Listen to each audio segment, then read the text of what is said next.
On average, every single year, there's about 640,000 tonnes of fishing gear that gets left in the sea. And this is a really big threat to seals. They get entangled in a lot of the gear, a lot of debris can cause a lot of injuries for them. So they do actually need our help. Sometimes as well, the pups will get abandoned by their mum for different things. So without that, they will struggle and they will not be able to survive without their mum, which is where we come in. And we nurse them up to health, which is amazing. My name is Yeadon Willmott and I'm a seal rescuer here at Natureland Seal Sanctuary. So I run the facility here, a hospital facility. So what I tend to do is I'll drive to a rescue, call out, and I'll assess the seal on the beach, make the judgment of whether it needs medical intervention. If so, we'll bring it back to the hospital, admit it in one of the pens here. I'll make a treatment plan for them, depending on what's wrong. And then some of the pups that we get as well, they've never seen a fish before. So they'll start fish school with us, which can take a little bit more time. After that, once they're recovering and everything, when they're eating independently, we'll just focus on getting them up to their target weight of 30 kg, which is then when we'll release them back out into the sea.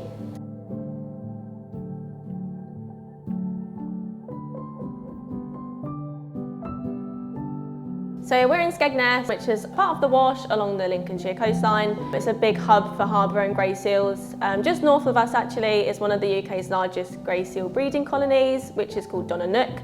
So you can imagine that a lot of the seals that are born there just like to swim around our waters. Sometimes they find themselves in a bit of trouble and actually need our help.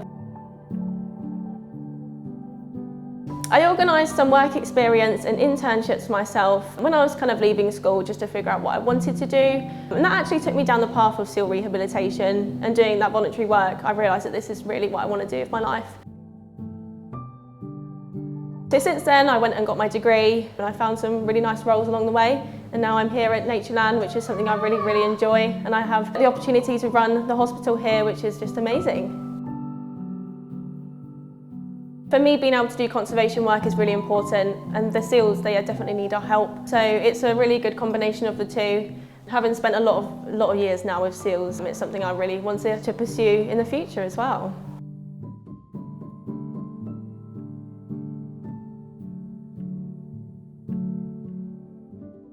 So when the seals are first admitted, we'll give them a really thorough health assessment. We take the seals' temperatures every day. So we sort of just get a rough idea of what condition they're in and how we can kind of move forwards with that.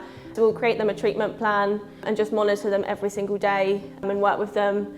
And then they start to kind of pick up once the medication is working, and they start to feel a bit better and their appetite comes back, their character comes through, which is really nice to see. And then at that point, they're kind of getting back to being a seal again, and they can start hand feeding, pen feeding, independent feeding, and then they'll transition to our quarantine pool, which is a nice outdoor pool where they can kind of socialise there. In there, they'll learn how to eat in the water and compete with the other seals for their fish, which is really nice. Obviously, it's a very important natural behaviour for them to be able to compete for their fish in the wild. And once they're competent out there in that pool, we'll move them over to the rearing pool, which is kind of just a spot for them to chill and just focus on putting on weight, and then they'll kind of get up to their 30 kg target, and then they'll go back out to sea again. So we give our seals a unique identification tag number, and it also has our sanctuary name on it, which is Natureland. So if our seals are ever spotted by divers, conservationists, anyone out there, other sanctuaries maybe, they can contact us through the unique identification code and the sanctuary name and tell us what they've come across, like what the seal's doing, what the condition it's in. Sometimes other sanctuaries have contacted us and told them that they've had to readmit the seal. Other places, divers have told us that they've seen our seals in the Netherlands, around France, everywhere. So it's really amazing to see how they're thriving after rehab. Seals are keystone species, which means they're really important for marine ecosystems. They just keep everything really nice and balanced. They're also bioindicators, which means that we can monitor their diets and their behaviour and understand the biodynamics that's going on in their ecosystem. So the seals are really important to keep the oceans healthy, which is a really good reason why we should conserve them. Obviously, the chains will fall apart if species are lost or out. In the early 20th century, unfortunately, seals, there was a lot of unregulated hunting of seals. There was a lot of competition for the fishermen. Unfortunately, a lot of the seal populations declined during this stage. We did lose a few species of seals, like the Caribbean monk seals, unfortunately no longer with us.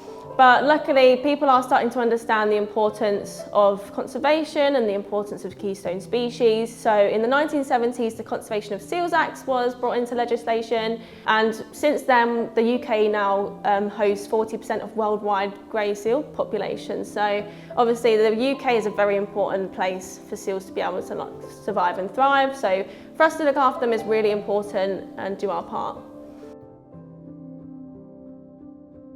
When I was younger, I used to be very outdoor based, going on like hikes and like some trekking expeditions and everything, and Craghoppers was like involved in that as well.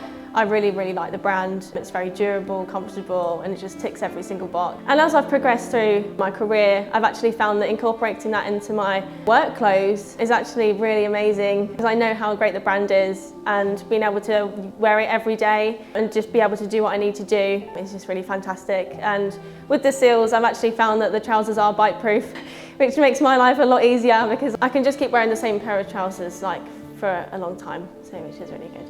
And it's just amazing how great the quality is, and they just enable me to do everything that I need to do here, which is so fantastic.